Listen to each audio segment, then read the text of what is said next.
Bismillahirrahmanirrahim. Assalamualaikum warahmatullahi wabarakatuh.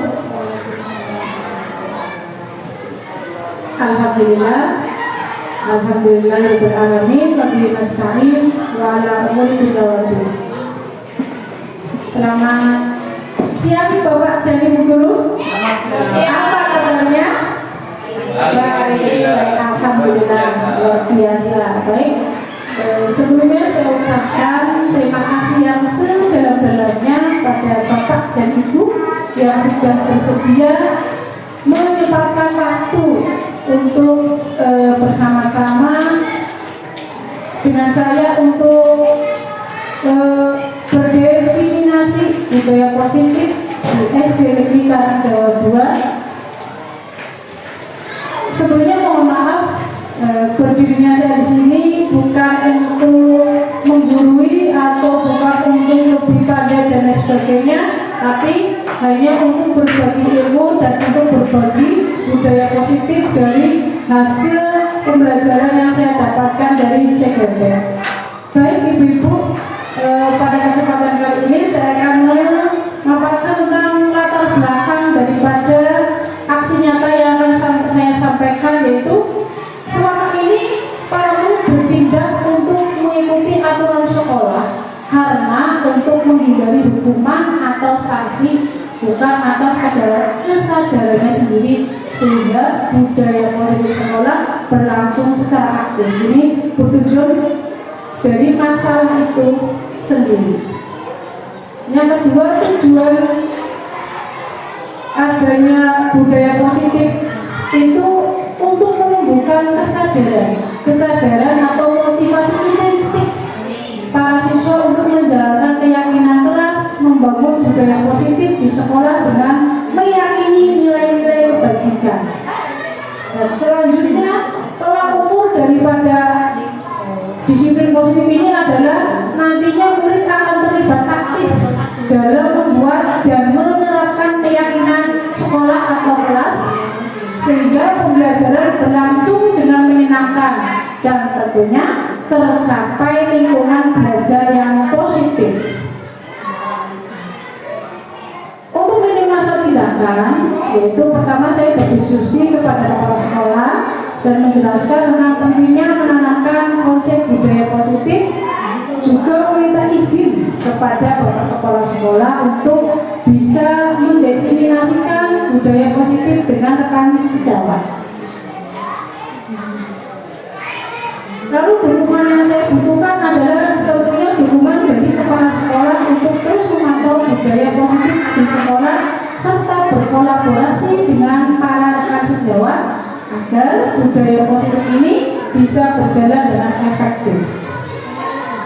Baik, inilah desiminasi budaya positif SD Negeri Karangdawa 2 oleh calon guru penggerak angkatan 11, saya sendiri Fajar Devia.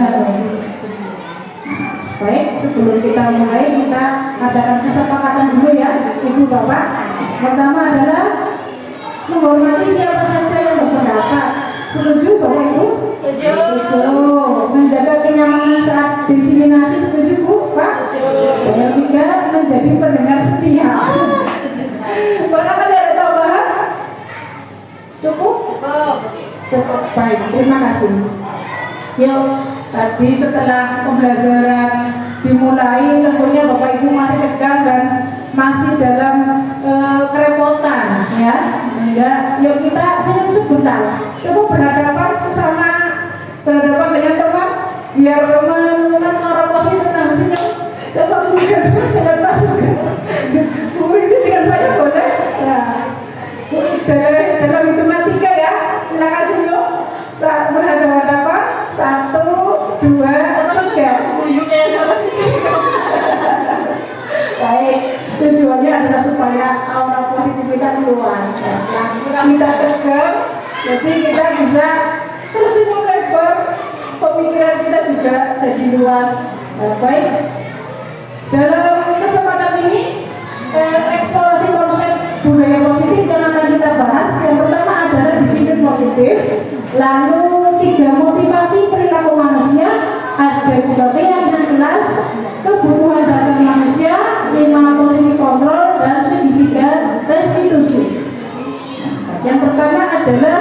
budaya positif di sekolah kita. Ada senyum apa namanya, salam ya Bu ya Pak, senyum apa namanya, ya berjabat tangan atau menyambut siswa, ada juga pembagian takjil ya. Nah itu merupakan budaya positif yang ada di SD kita yang sudah kita lestarikan. Nah tentunya pasti masih banyak budaya-budaya lain yang harus kita angkat supaya tujuannya adalah siswa ini dapat terbentuk karakter yang sesuai dengan profil pelajar Pancasila. Selanjutnya budaya-budaya positif, yang dimaksud budaya positif adalah nilai-nilai atau keyakinan-keyakinan dan kebiasaan-kebiasaan yang ada di sekolah kita yang berpihak pada murid, sehingga siswa dapat berkembang menjadi pribadi yang kritis, penuh rasa hormat dan bertanggung jawab. Jadi tujuan budaya positif itu untuk menumbuhkan kebiasaan-kebiasaan yang baik, sehingga kebiasaan baik itu menjadi suatu pembiasaan bagi anak-anak didik kita.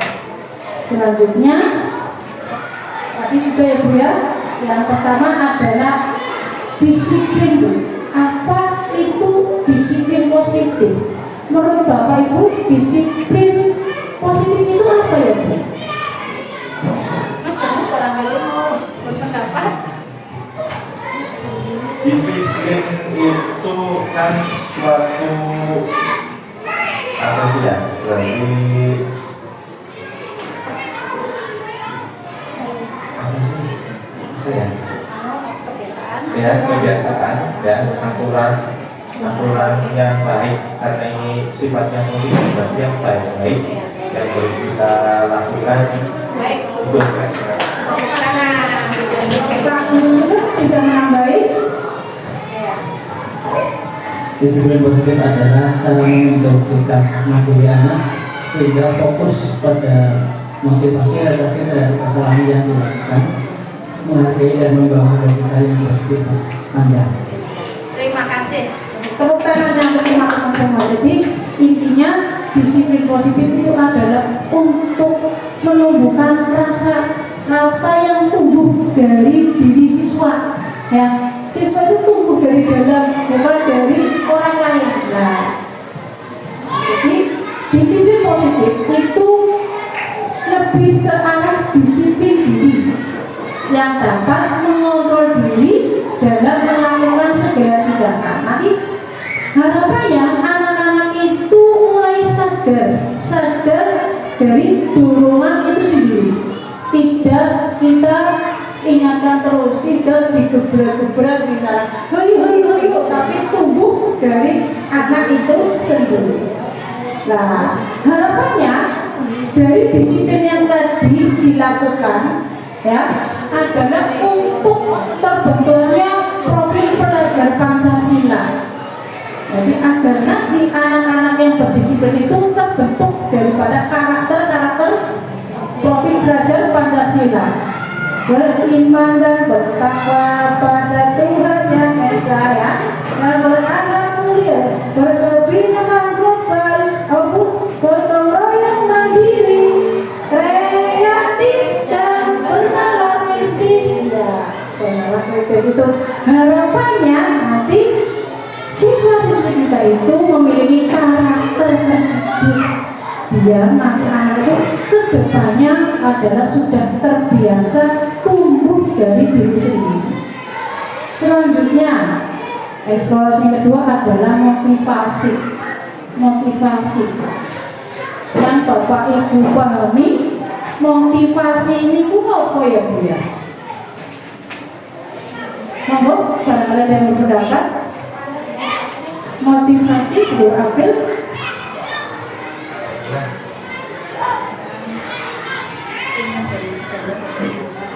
Motivasi adalah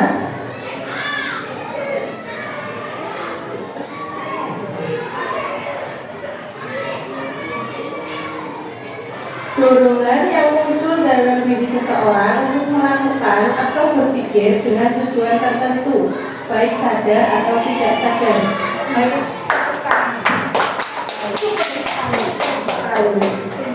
Motivasi itu adalah dorongan.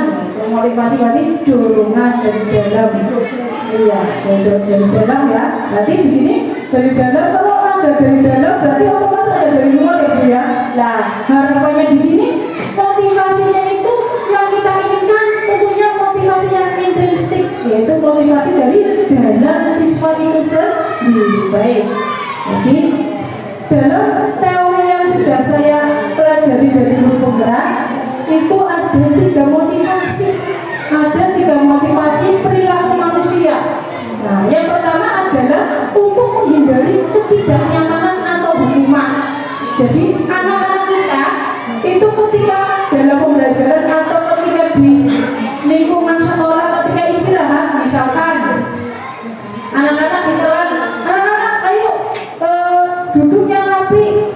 Kadang-kadang ada yang sangka mulut sama gurunya sajalah. Nah, itu kan berarti anak menghindari ketidaknyamanan dan menghindari hukuman. Nah, atau yang lain, atau untuk mendapatkan imbalan atau penghargaan dari orang lain. Misalkan mengikuti suatu perlombaan, anak-anak itu motivasi untuk mendapatkan imbalan dari orang lain. Itu 3 motivasi perilaku manusia. Dan yang ketiga itu untuk menjadi orang yang mereka inginkan dan menghargai diri sendiri dengan nilai-nilai yang mereka percaya. Coba teman-teman, dari nomor 1, nomor 2, nomor 3 itu pasti ada perbedaannya. Kira-kira nomor 1 dan nomor 2 itu motivasinya intrinsik apa ekstrinsik Bapak Ibu? 1 untuk menghindari ketidaknyamanan dan hukuman. Berarti motivasi dari luar apa dari dalam? Dari luar, ya bagus. Yang kedua untuk mendapatkan imbalan atau penghargaan dari orang lain. Luar juga. Yang ketiga untuk menjadi orang yang mereka inginkan dan menghargai diri sendiri dengan nilai-nilai yang mereka percaya. Ya, ini baru intrinsik. Nah, selanjutnya,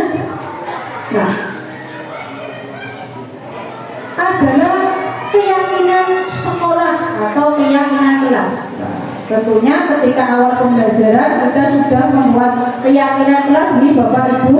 Nah, dalam pembuatan keyakinan kelas Bapak Ibu atau keyakinan sekolah, tentunya guru memiliki peran untuk apa Bu? Untuk mewujudkan keyakinan sekolah atau keyakinan, sehingga dengan adanya itu kesepakatan antara siswa dan guru. Jadi siswa diajak untuk membuat kesepakatan sesuai dengan keinginannya.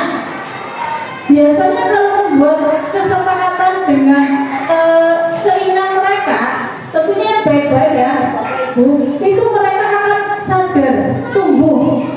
Ibaratnya buat sendiri pasti nanti dilakukan. Nah, nggak mungkin udah buat nanti dilanggar. Nanti ketika pelaksanaannya adalah bisa diingatkan. Anak-anak, kesepakatan kelas atau keyakinan kelas yang sudah kita sepakati apa saja, ayo. Nah, itu tujuannya ada demikian. Jadi kesepakatannya itu antara dua pihak ya Bu ya, antara murid dan antara guru. Jangan hanya kita saja sebagai guru, tapi murid juga harus terlibat untuk membuat kesepakatan kelas. Baik, selanjutnya contoh. Nah, dalam membuat keyakinan kelas atau sekolah itu biasanya menggunakan nilai-nilai yang baik, kata-kata yang baik. Tujuannya tadi ya, yang sesuai dengan apa Bu? Profil belajar Pancasila. Yang pertama misalkan kesepakatannya atau keyakinannya datang tepat waktu, dan siap belajar. Ini Bu, maksudnya ke disiplin. Nah, itu keyakinan yang baik ya Bu ya. Nah, yang kedua adalah mendengarkan dengan penuh perhatian. Anak-anak, berarti di sini nilai kebajikannya adalah menghormati. Nah, kalau yang pertama adalah nilai disiplin, yang kedua menghormati, yang nomor 3 juga nilai-nilai menghormati. Jadi anak kita diajarkan untuk saling menghormati. Ketika mereka ada di depan, dihormati. Ketika mereka sedang duduk juga menghormati yang ada di depan, dan juga berpartisipasi aktif dalam pembelajaran. Nah, ini tujuannya agar anak terbentuk menjadi pribadi yang kritis, pribadi yang cerdas, juga menyelesaikan tugas tepat waktu. Dan disiplin positifnya apa Bu? Adalah keyakinan kelasnya, yaitu dengan cara tadi bertanggung jawab. Jadi dalam memiliki keyakinan kelas menggunakan kata-kata yang positif, ya. Misalnya tadi datang tepat waktu, ya. Yang tadi tidak boleh terlambat, diganti dengan menggunakan kata-kata yang positif. Baik, Bapak Ibu, bisa saya lanjutkan. Nah, tadi kebutuhan dasar manusia. Nah, manusia itu adalah makhluk yang memiliki kebutuhan dasar, kebutuhan yang berbeda-beda. Maka setiap manusia itu memiliki keinginan. Misalkan Bu Guru Kiki pengen kebutuhan dasarnya sebagai manusia, pengen apa Bu Guru Kiki? Pengen uang yang banyak, pengen diperhatikan. Nah, itu Bu Guru Kiki.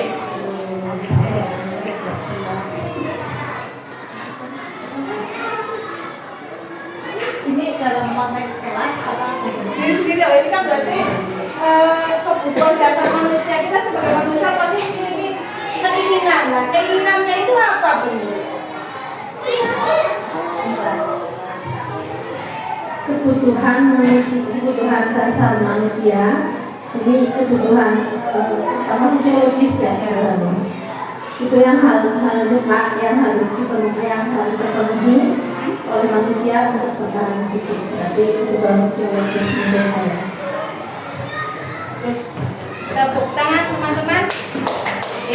Jadi dulu mengatakan kebutuhan fisiologis, kebutuhan hidup, kebutuhan untuk diterima. Nah, itu salah satu daripada kebutuhan dasar manusia. Baik, teorinya ada beberapa,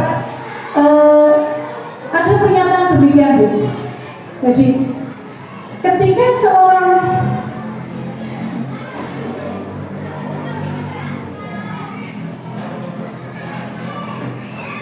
kebutuhan dasar manusia itu ada 5 ya Bu ya.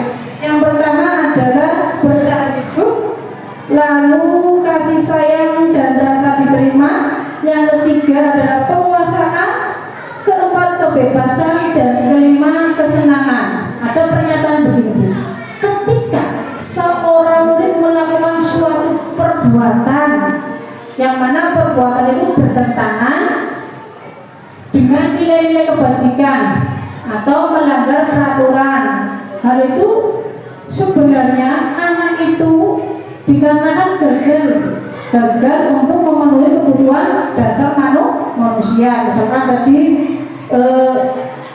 membutuhkan kasih sayang atau merasa ingin dihormati, merasa ingin diterima. Nah, untuk lebih jelasnya kita ungkap dengan menggunakan kasus ya Bu ya. Nah, studi kasus nih Bu, biar kita lebih paham tentang kebutuhan dasar manusia. Tadi setiap berada di kelas, Zaki dan Faizal itu tidak bisa duduk dengan tertib. Nah, selalu jalan-jalan dan mengganggu teman yang sedang menulis atau belajar. Mereka juga senang sekali bermain di luar kelas sampai berjam-jam tidak mengikuti pelajaran di kelas, sehingga wali kelasnya sampai mencari-cari mereka. Ini studi kasusnya ya Bu ya. Nah ini si Mas Zaki dan Faizal. Nah, tentunya yang jauh ini bukan guru Lian, karena guru Lian nggak ada. Nah, coba kalau kita amati, kira-kira kebutuhan si Zaki dan Faizal itu yang dibutuhkan apa ya Bu ya? Perhatian, kasih sayang. Nah, si Faizal juga merasa, si Zaki juga merasa kalau dirinya hebat karena usianya paling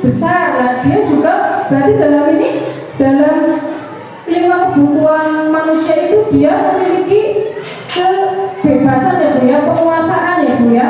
Nah di sini bedah kasusnya adalah pertama demikian Bu. Jadi alasan pertama mengapa mereka itu melakukan demikian, nah, karena mereka senang temannya jadi memperhatikan dia. Jangan dia usil nih sama temannya. Ini mungkin bukan Faizal saja ya Bu. Di kelas Bapak Ibu pasti menemukan masalah-masalah demikian. Nah, ini tujuannya mereka itu adalah biar mereka memperhatikan. Nah, sehingga teman-temannya ngaku, Bu Guru, si Faizal nakal, Zaki gak baik Bu Guru. Nah, itu kan berarti tujuannya si Zaki sama Faizal itu supaya diperhatikan. Nah, ternyata kebutuhan mereka itu yang namanya kebutuhan kasih sayang belum mereka penuhi. Nah, atau kebutuhan rasa diterima mereka belum terpenuhi, sehingga mereka berusaha untuk mencari perhatian. Nah, ternyata benar Bu.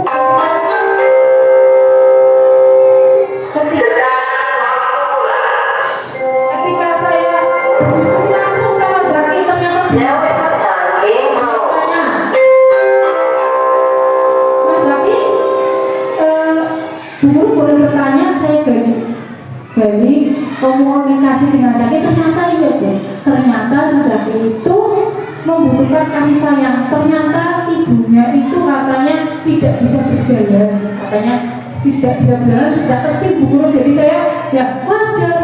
Berarti udah ketemu nih permasalahan Zaki nih. Ya, dikasih. Jadi harapannya kita sebagai guru bisa memperhatikan atau bisa memahami kebutuhan dasar peserta didik kita. Baik, selanjutnya alasannya kedua Bapak. Nah, otomatis karena mereka merasa berkuasa, jadi teman itu jadi takut dengan dia dan menuruti keinginannya. Kalau si Faizal si Zaki ke sana pasti diikuti Bu. Lah, maka sebetulnya si Zaki sama si Faizal itu sedang berusaha memenuhi kebutuhan dasarnya, yaitu tentang kekuasaan.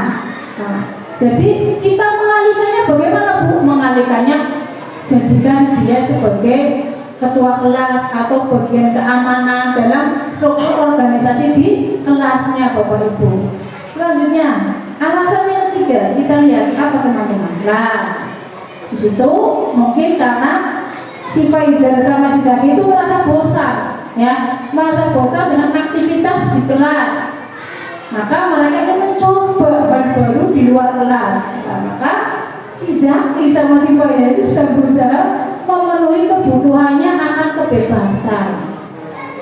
Nah, jadi kita harus peka ketika anak bosan, kita harus mencoba mencari mengalihkan ya perhatian mereka yang tadi kosong, kita pusatkan kembali dengan pembelajaran yang lebih mengasihkan, dengan membuat anak-anak jadi semangat, jadi anak merasa tidak bosan.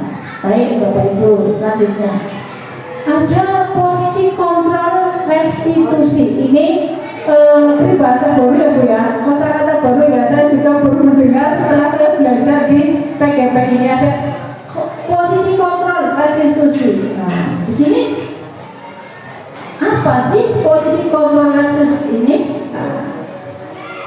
Nah, dalam posisi kontrol restitusi itu nama lainnya atau lebih mudahnya itu adalah suatu strategi yang dilakukan seorang guru supaya apa? Supaya anak itu kembali ke jalan yang benar.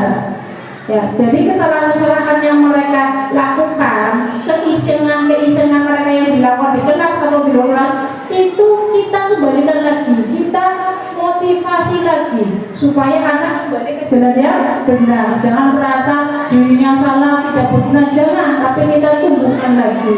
Nah, di sini ada 5 posisi kontrol restitusi. Nah, yang pertama adalah guru sebagai penghukum. Yang kedua, guru sebagai pembuat kesalahan.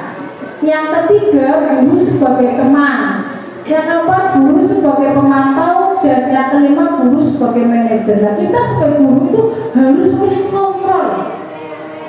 Kalau guru sebagai penghukum, nah dimensinya guru itu anak bersalah langsung dihukum. Misalnya pelayan baik, ngadeg ayo itu berarti guru sudah memposisikan dirinya sebagai posisi penghukum. Nah, padahal ini ada efek baik dan efek tidak baiknya. Tapi kalau misalkan posisi sebagai penghukum itu efeknya tidak akan bagus. Nah, yang kedua, posisi guru sebagai pembuat kesalahan. Nah, berarti menyadarkan siswa, tapi siswanya itu lantas jadi berkecil hati, merasa bersalah. Mau bagaimana? Setiap hari kok terlambat terus, belajarnya nggak semangat, ribet, karena apa? Misalkan, berarti lebih ke memojokkan siswa. Nah, itu posisi guru sebagai pembuat kesalahan. Nah, sebagai teman, nah, kita berlaku sebagai teman sama murid kita pegang lah. Ribet kenapa?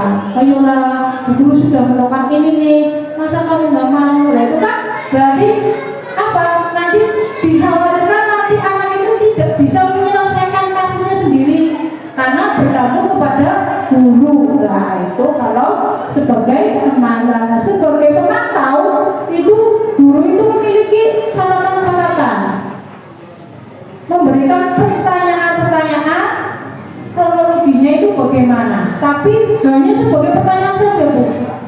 Kamu ini benar, ini benar, ini benar, ini iya guru begitu. Jadi ada runtutan pertanyaannya.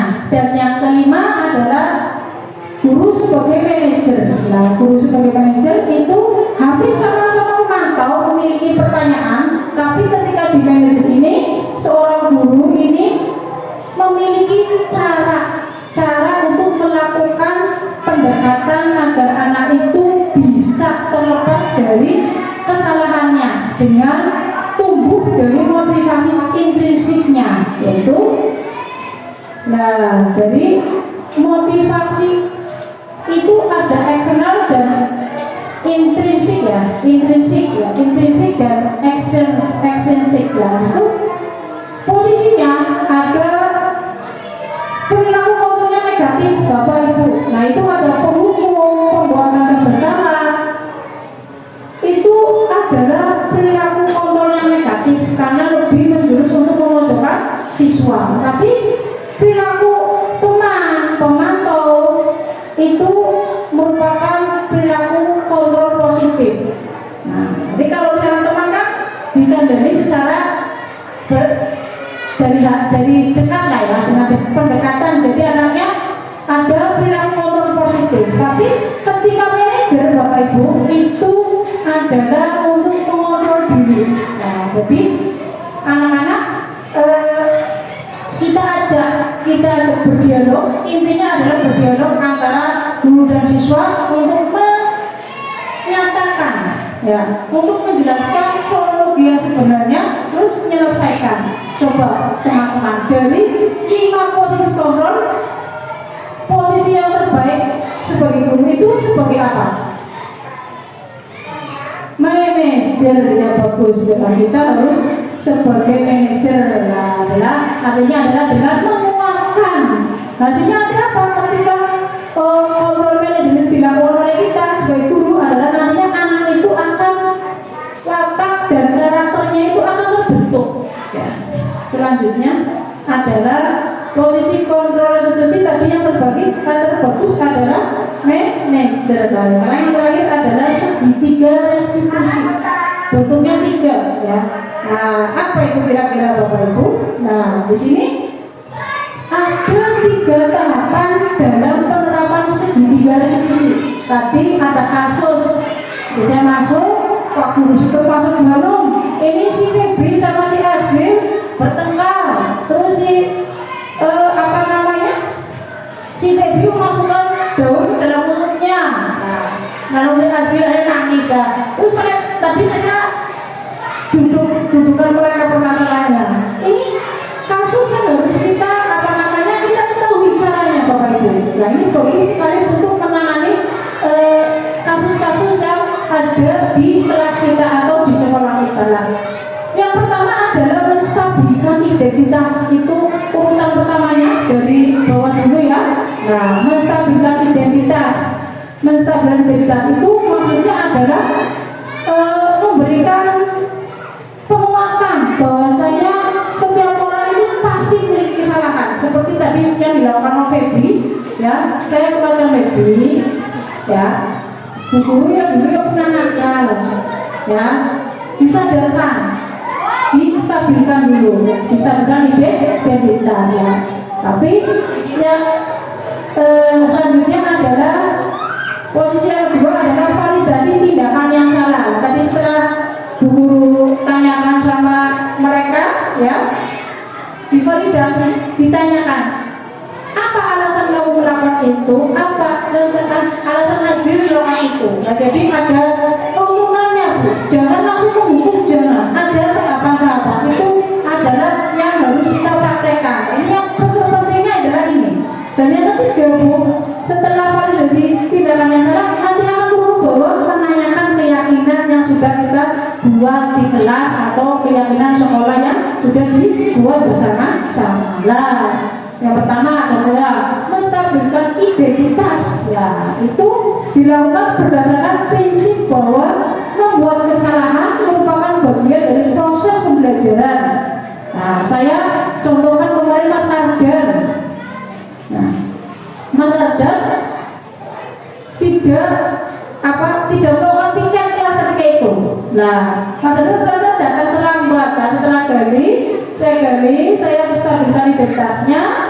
Ternyata alasannya si Ardan terlambat itu karena dia semalamnya habis minum kopi, sehingga dia tidur jam 11, akhirnya kesiangan. Nah, ternyata benar lah. Tadi juga sama, kalau dikaitkan dengan masalah yang tadi terjadi si Febri. Nah, ternyata ketika saya tanya mereka, itu ternyata mereka si aslinya itu berarti ngomong si Febri ketika di kelas. Lah akhirnya ketika istirahat si Febri pada sidang si Asyik kumpul. Nah, itu ternyata kronologinya itu. Nah, setelah saya tanya alasannya tadi Asyik kumpul saya, Bu, akhirnya saya memasukkan daun ke dalam mulutnya. Saya tanyakan, setelah saya stabilkan tadi pas aku kesini menceritakan, dan itu ditanyakan, distabilkan identitas. Cara namanya cross check, iya benar. Setiap orang itu pasti memiliki kesalahan. Dikuatkan di sini, dibombong-bombongin di sini, ya. Biasanya kalau anak sudah bombong, nanti anak itu akan cerita. Nah, validasi tindakan yang salah yang tadi yang saya tanyakan adalah, jadi validasi tindakan yang salah dilakukan berdasarkan prinsip bahwa setiap perbuatan yang dilakukan itu berupaya untuk memenuhi kebutuhan tertentu atau memiliki alasan tadi. Alasannya seperti kenapa Febri memasukkan daun ke mulutnya si Azil itu, ternyata si Azilnya sudah dulu memukul lah. Jadi itu mungkin kebutuhan. Kalau tadi tak tanya kamu kalau memukul Azil terus perasaannya bagaimana sih? Rasanya saya sudah terbalaskan, Bu guru, kamunya senang, tapi saya sedih, Bu guru. Oh iya, berarti itu baik apa tidak? Tidak. Mereka menjawab sama-sama tidak. Si Azil pun apa tadi? Tidak baik, Bu guru, memukul. Oh iya. Nah, tadi kan validasi tindakannya salah. Dan selanjutnya adalah meyakinkan keyakinan kelas. Pada sisi yang ketiga tadi, setelah kita stabilkan identitasnya, semua orang memiliki kesalahan, tidak mungkin semua orang tuh punya sempurna, distabilkan tindakan yang salahnya tadi alasannya apa sudah tertemu. Nah, soal ditanyakan sama siswa kita, ya, menanyakan keyakinan dilakukan untuk memberi pertanyaan-pertanyaan bermakna kepada murid atau anak untuk memunculkan motivasi secara intrinsik tadi, ya, sehingga mampu mengaitkan keyakinannya dengan tindakan-tindakan di sekolah yang mereka lakukan, yaitu tindakan salah tadi. Setelah katanya coba tadi kamu melakukan hal itu, perasaannya bagaimana? Saya sedih, Bu guru. Lah, kamu ingat keyakinan yang sudah dibuat sama Bu guru ketika pelajaran masih Bu guru saling apa sama teman, saling sayang, Bu guru saling menghormati. Oh itu namanya keyakinan kelas yang sudah kita buat sama sama. Jadi mereka harus sadar. Dan saya tanya, kamu mau merubahnya apa mas? Saya karena Bu Guru saya nggak mau mukul lagi, bagus. Nah situ kita perannya adalah memberi semangat, meyakinkan kalau dia itu bisa berubah menjadi yang lebih baik. Nah, baik Bapak Ibu, kita tentunya sebagai guru yang baik harus memiliki kemampuan dalam mewujudkan budaya positif di sekolah. Nah, budaya positif tersebut dapat diupayakan dengan menerapkan konsep-konsep seperti yang tadi yang kita pelajari sama-sama, yaitu dengan disiplin positif, anak-anak akan tumbuh ya termotivasi dari diri, terus 3 posisi motivasi perilaku manusia ya, manusia itu nanti biar melakukan sesuatu itu untuk menghargai dirinya sendiri.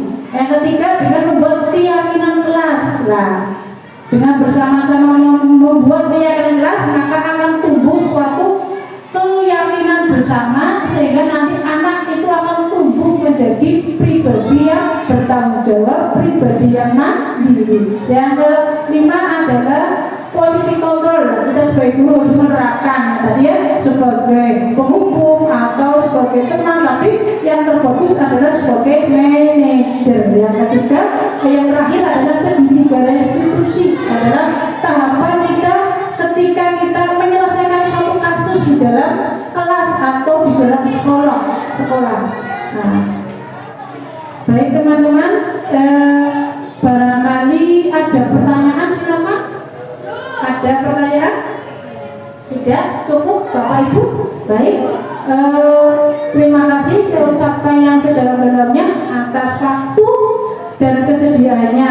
Semoga yang saya sampaikan itu bermanfaat untuk kita semua dan kita bisa menjalankannya dalam praktek baik, dalam budaya positif di sekolah kita, agar sekolah kita menjadi sesuai dengan impian kita, berkarakter, religius, berkarakter dan berprestasi. Itulah moto kita. Baik, saya ini wassalamualaikum warahmatullahi wabarakatuh.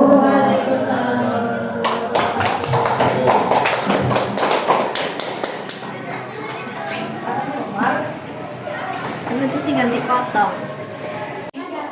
Assalamualaikum warahmatullahi wabarakatuh.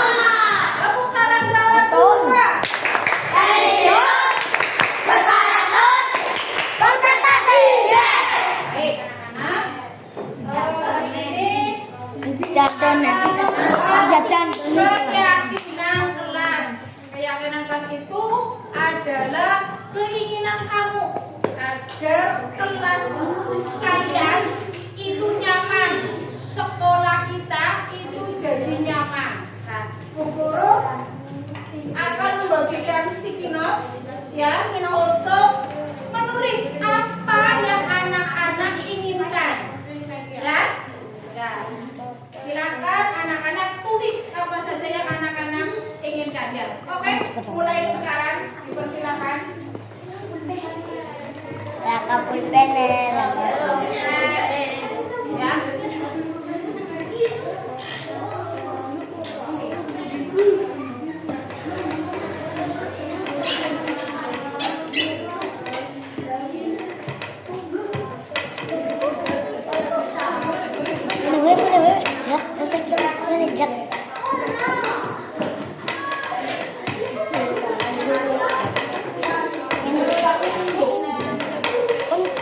Buang sampah sembarangan di tempat sampah. Ini kalau pedawat kita ketemu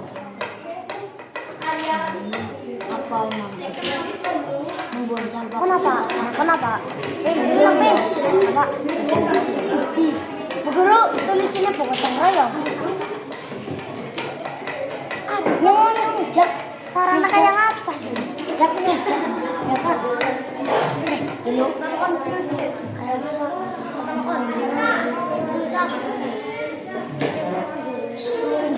Kong apa cakon?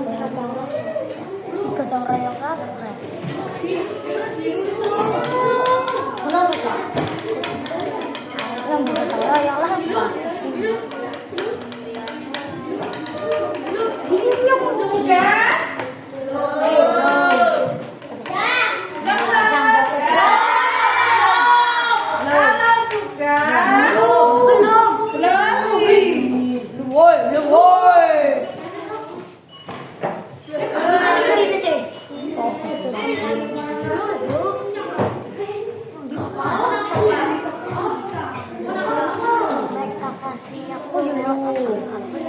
Emangnya jadi nggak dong?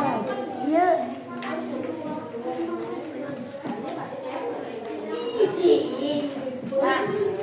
Kalau sudah guru akan membacakan.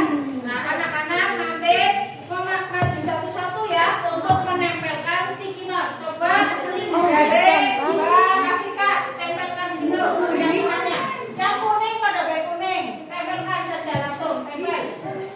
Ya, terus Mbak, ini Mbak, tempelkan.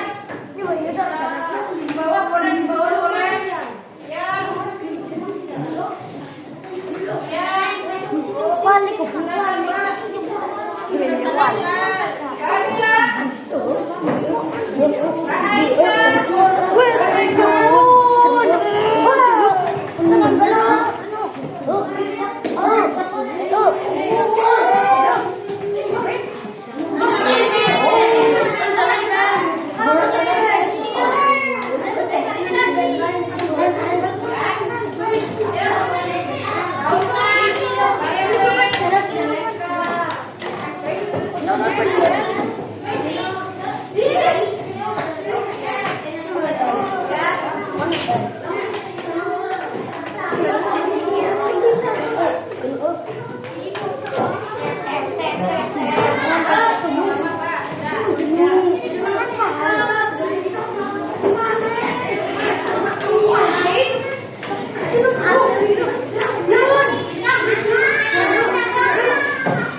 Bermain bola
saya Indri Farhanaili. Saat ini saya mengampu kelas 1B.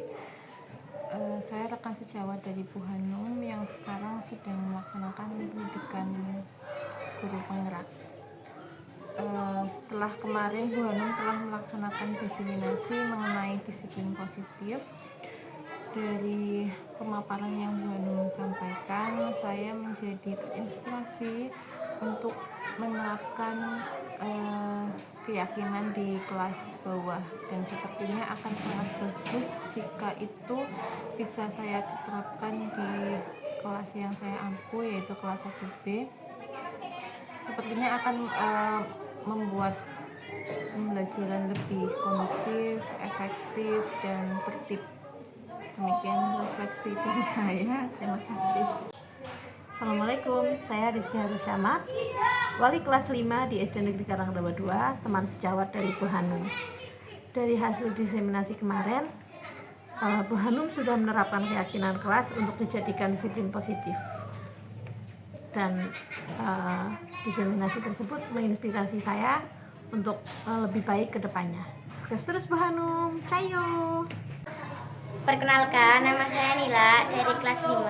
Saya senang sekali bisa menerapkan sikap disiplin positif dan saya bisa menjadi anak yang disiplin dan bertanggung jawab. Terima kasih Bu Guru.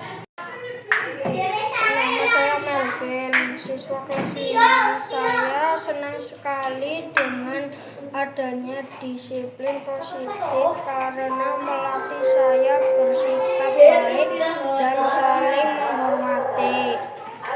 Terima kasih Bu Guru.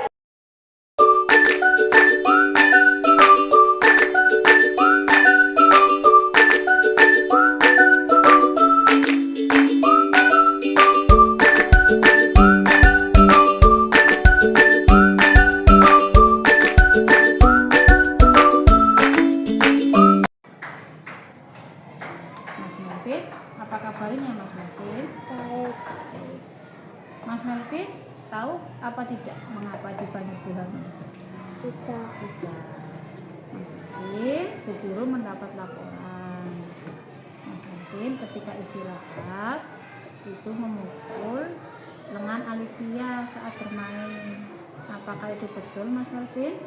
Iya Bu. Mas Melvin, semua orang pasti pernah melakukan kesalahan, bukan hanya Mas Melvin, ya. Bu Guru juga pernah melakukan kesalahan.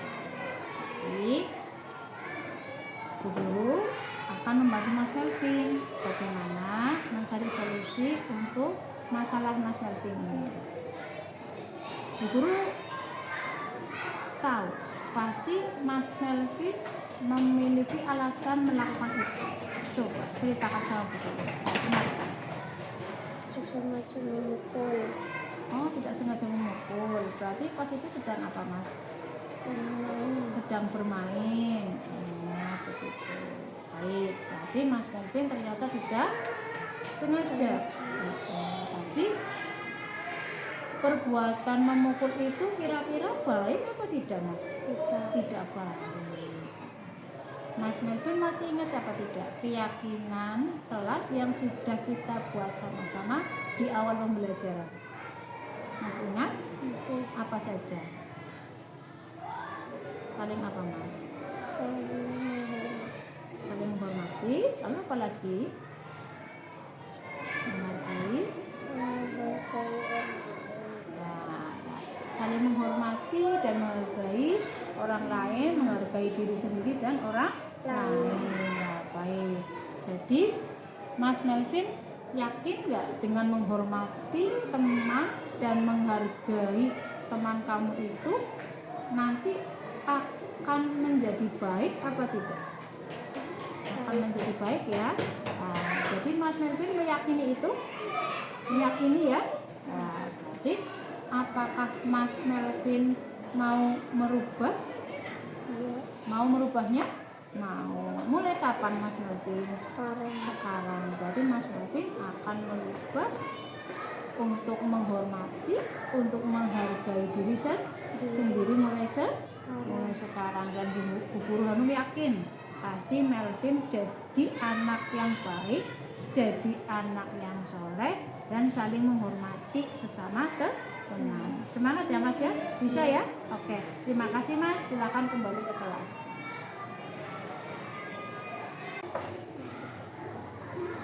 Nama saya Melvin. Saya senang sekali diajak Bu Guru untuk menyelesaikan masalah saya dengan cara restitusi. Terima kasih Bu Guru. Selamat pagi Mas Arda. Selamat pagi Bu Guru. Saya sudah istirahat tadi? Sudah. Mas Arda tahu apa tidak? Mengapa Bu Guru memanggil Mas Arda? Tidak tahu Bu Guru. Tidak tahu. Mas Arda tadi berangkat sekolah pukul berapa Mas? Jam 7:04 Bu Guru. Jam 7:04.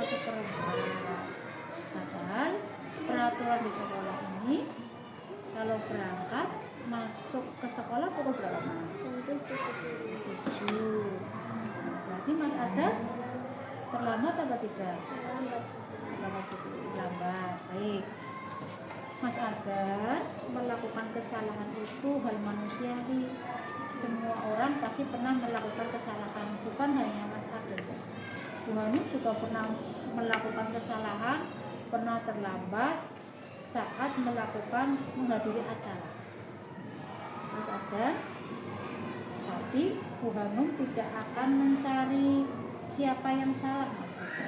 Bu Guru akan membantu Mas Arda menyelesaikan masalah yang dialami Mas Arda. Ya.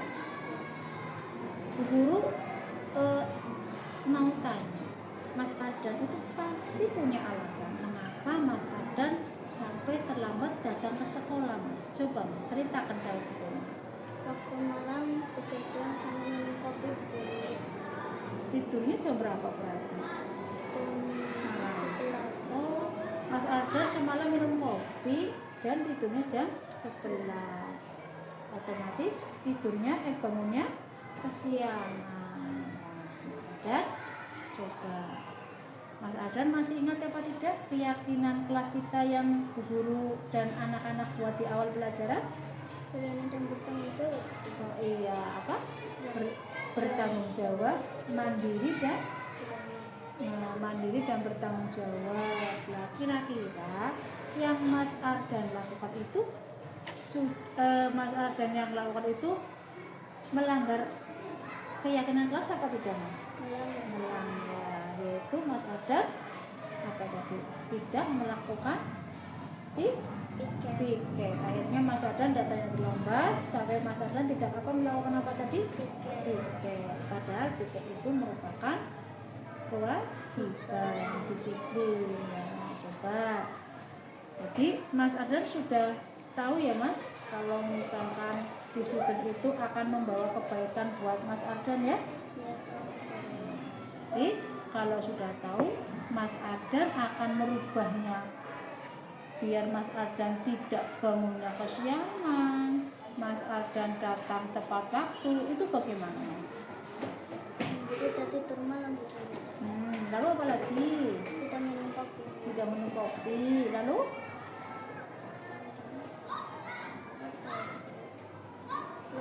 pasang alarm.